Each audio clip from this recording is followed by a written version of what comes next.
Coming to you live from the palatial studios of PBJ Productions.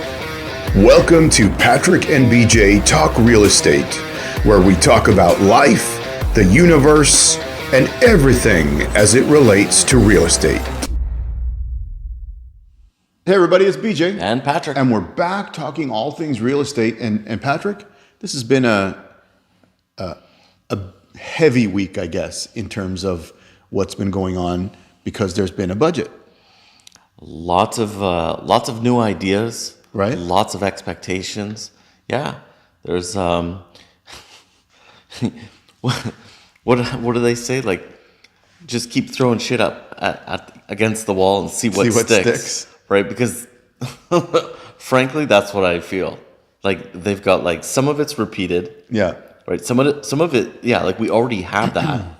Some of it's proposed, so we'll see if we ever get it. We were supposed to get a charter of homebuyers' rights. Yeah. Never happened 2 years ago. Now we have a charter of renter rights. Yeah. So we'll see how this turns out. Yeah. Right? Yeah. And the other thing I would say is there's a lot of proposed spending in this budget, which, just as an aside, tells me there's an election coming. This is typical behavior. Right, when there's an election coming. Yeah. So, and that's not because this is the party that's doing it. It's every party does this when there's an election coming if they're in power. Yeah. Right. So, okay. So specifically what we want to talk about in the budget is what they've said with regards to real estate and the housing industry. Right. We can't go through the whole thing. Even all the proposed housing things, but at least we'll hit some of the highlights here. Yeah, I think, okay, so to me, the big ones are the new home buyers can go up to $60,000 out of their RRSP for down payment. And have a longer time to pay it back. And I like that. Yeah, and then also 30-year amortization for new home purchases for new home buyers. And it has to be insured under $1 million. Yeah. I think that's pretty weak. Honestly, I think that's like the weakest, that's just virtue signaling. I think first-time home buyers that buy new homes is such a tiny percentage. Sure. Anyways, I don't have data. That's my gut feeling on that. Yeah, okay. All right, so I'm going to add to that, and I'm going to read from an article in the Financial Post. The headline reads, Canada's budget 2024, housing strategy could inflict short-term pain, say industry watchers.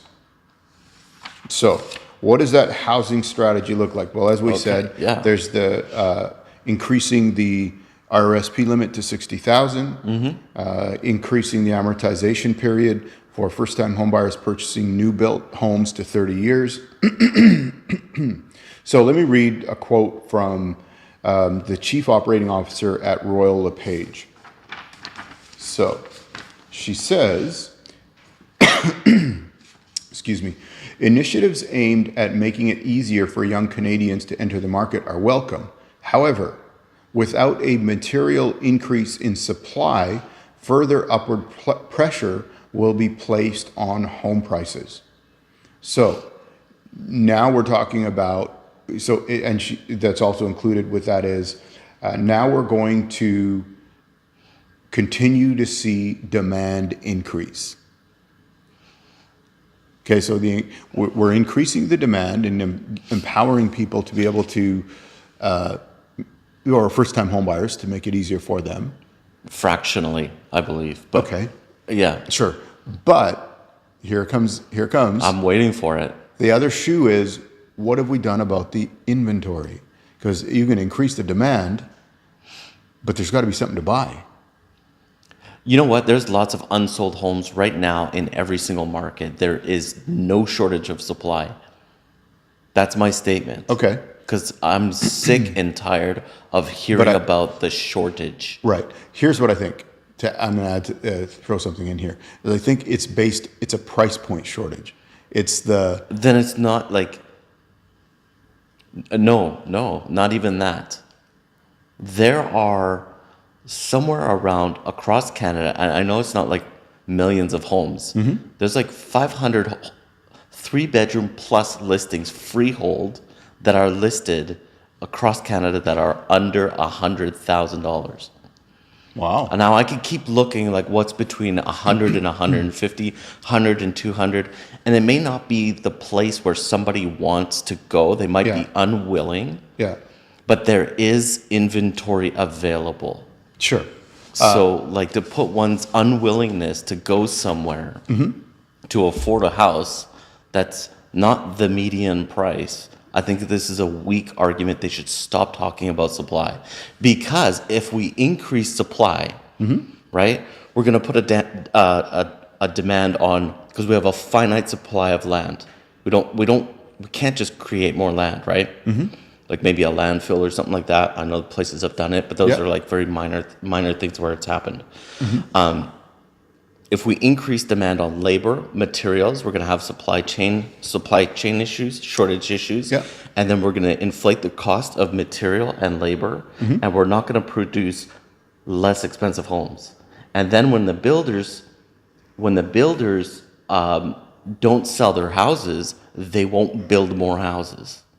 Sure. Yeah, no, that's very good. You cannot flood the market to try to bring the prices down. They will. The point of a builder with their family and their company and is not to lose money. 100%. So we should stop talking about supply. If there's like a shortage of rentals, now we have like a national average of the lowest national average of vacancy rates across Canada. Okay, now some rentals have come down. Alberta's experienced an increase, like Edmonton is, and Vancouver's like it's kind of come down off the peak, but we'll see what happens with that. You know what? Like Victoria has been like a less than 1% vacancy rate for like 20 years. Yeah, we're not in a rental crisis. This is just the way it is. Yeah, I think. Sorry, I went on a rant there because I am that's fine. Done with this I think one of nonsense. the things. I think one of the things when they talk about inventory or lack of inventory, they're talking about something that somebody can buy in a specific market. So they're talking about whatever they define as affordable housing for somebody in Vancouver or the greater Vancouver area. Yeah, CMHC defines that as 30% of your income. That's not that doesn't include every single person in the population. Yeah. Right? Because the bank won't lend you more than the gross debt service ratio of 39% anyways. So it's not a far off number from what CMHC says and what the bank policies are. Yeah. And there's still, like if we go to affordability, there's still thousands of transactions every month that people afforded. So I don't think it's an affordability issue. I think it's like it's an entitlement issue. Maybe. I think part of it too, though, is if you're working in, let's say, your place of employment that to do what you do is, let's use Vancouver as the example, is Vancouver. Yep. So unless you're prepared, first of all, you have to find employment elsewhere in one of these other markets. Yeah. And you have to find, all the details and everything else that goes with that and move your life and family, et cetera, to one of these markets. So, and presumably there you can find what you're looking for in terms of a home and all of these things. And I guess there's many markets across Canada. Sure. Yep. And I guess their definition is they're saying they want you to be able to do that in the market that you're in. Is that how we take that? So like, I'll take a U.S. example. Like if I lived in, if me working a certain job doesn't afford me to live in Beverly Hills, or Malibu, we can assume that these places are all very expensive, exclusive, and then because my job doesn't sustain the ability to live in that area, I'm going to then yell to the clouds, to the skies, that I want affordable housing here. Well, that's not going to happen. That's like wanting affordable housing in Oakland. It's like I want affordable Lamborghinis. Yeah. No. You go get a Honda Civic from 1985. Start somewhere. Yeah. You get on the car ladder. All right, I'm going to stop. Keep going because I will not stop with this. That was just my question, I guess. I've got answers. I see. I see where you're coming from and what you're saying. for sure. I get that part of it. I'm just saying, I think this is what the rationale behind these kind of statements are in terms of inventory and what's available and so forth. So, right, they're picking off like the slogans of like political rhetoric. Sure. Right, because it's like, vote, we'll do all these things, and we have a housing shortage. No, we don't. We have a housing crisis. No, we don't. Like, we're not out of housing. Sure. We haven't run out of housing. It's not an emergency. Vancouver's had an affordability crisis, or whatever they want to call it, for 100 years. I was going to say, for as long as I can remember, Vancouver's been that way. Check the newspapers. Check the newspapers, historical newspapers. They've been complaining about the cost of living in Vancouver, and they talk about property prices since something like 1915. Okay. So, anyways, and they keep building in Vancouver. Mm-hmm. They keep increasing the inventory. Yeah. And what happened to the price? Well, it went up. So it's not the answer. So. And how many empty units and how many are unsold yet? Yeah. So if it's an affordability issue, that's an individual person or couple or whatever it's going to be. That's not the market issue. The market will balance itself if it doesn't sell.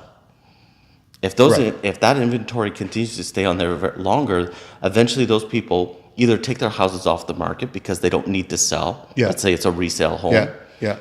Or new construction will either rent out their properties.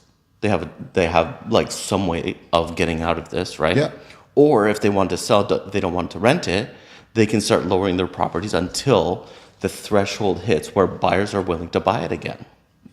Sure. Yeah, I hear you. That is it. That's my economic real estate lesson rant. So that's kind of the basics of what's happening in terms of the budget and the initiatives that they're talking about with regards to housing and the mortgages and so forth. There's more. Certainly, we're not covering everything. Is there any other good parts in here, or that was the highlight? Those were kind of the main. Sorry, points. I got carried away there, but that's the gist of it anyway. So right, of course. Yeah. So thank you for joining us today.